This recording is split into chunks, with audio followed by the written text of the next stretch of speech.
কোথায় পালাবো? পালাবো না, প্রয়োজনে ফখরুল সাহেবের বাসায় গিয়ে উঠবো। হাসিনা পালিয়ে যায় 5ই আগস্ট। এরপর দেশ জুড়ে আওয়ামী লীগের শীর্ষ নেতাদের পালানোর হিড়িক পড়ে যায়। এসব নেতাদের মধ্যে অনেকে পালিয়েছেন, আবার কেউ কেউ এখনও পালানোর চেষ্টা করছেন। তবে তাদের মধ্যে বেশ কয়েকজন শীর্ষ নেতা পালাতে গিয়ে ধরাও পড়েছেন। সম্প্রতি বিষয়টি নিয়ে দেশের একটি পত্রিকা প্রতিবেদন করে, আর এরপরই ফেসবুক সহ সামাজিক যোগাযোগ মাধ্যমে নেটিজেনদের প্রশ্নের উঠে ঝড়। কিভাবে গণহত্যার সাথে জড়িত এসব নেতারা পালালেন, কারা পালাতে সাহায্য করল, সেটিও উদ্ঘাটনে সরকারের প্রতি আহ্বান জানান।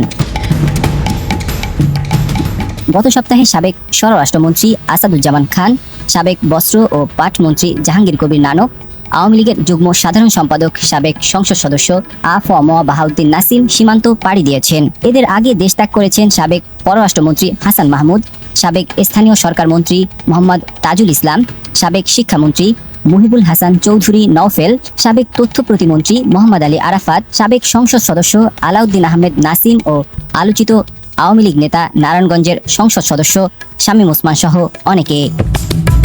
আওয়ামী লীগের সাধারণ সম্পাদক ও সাবেক সড়ক পরিবহন ও সেতু মন্ত্রী ওবায়দুল কাদের, যুগ্ম সাধারণ সম্পাদক মাহবুবুল আলম হানিফ, সাবেক মন্ত্রী সম রেজাউল করিম সহ কেন্দ্রীয় আওয়ামী লীগের আরও বেশ কয়েকজন নেতার দেশ ছেড়ে পালানোর গুঞ্জন রয়েছে। তবে তাদের বর্তমান অবস্থান সম্পর্কে নিশ্চিত হওয়া যায়নি। তবে ওবায়দুল কাদের এখন দুবাইতে আছেন বলে জানা গেছে। পালাবো না, প্রয়োজনে ফখরুল সাহেবের বাসায় গিয়ে উঠবো। কি জায়গা দেবেন? না হলে ঠাকুর গায়ের বাড়ি আছে। শেখ হাসিনার নিকটাত্মীয় ও সাবেক সংসদ সদস্যদের মধ্যে শেখ ফজলুল করিম সেলিম, শেখ হেলাল উদ্দিন ও তার ছেলে শেখ তন্ময়, হেলালের ভাই সাবেক সংসদ সদস্য শেখ সালাউদ্দিন জুয়েল এবং আবুল হাসনাত আবদুল্লাহর ছেলে ও বরিশালের সাবেক মেয়র সাদিক আবদুল্লাহ এখনও দেশ ছেড়ে পালানোর সুযোগ পাননি। তবে ডিএসসিসির সাবেক মেয়র শেখ ফজলে নূর তাপস 3 আগস্ট রাতে পরিবারসহ দেশ ছাড়েন।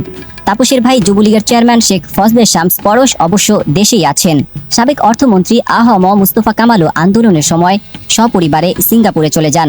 সাবেক বিদ্যুৎ প্রতিমন্ত্রী নজরুল হামিদ বিপুর অবস্থান সম্পর্কে এখনও নিশ্চিত করে কিছু জানা যায়নি। এছাড়া যারা পালিয়ে গেছেন বা পালানোর চেষ্টায় আছেন তাদের প্রায় সবাই হত্যাসহ বিভিন্ন মামলার আসামি। এ অবস্থায় প্রশ্ন উঠেছে, সরকার পতনের এতদিন পরেও কিভাবে এসব ব্যক্তি দেশ ছেড়ে পালাতে পারছেন।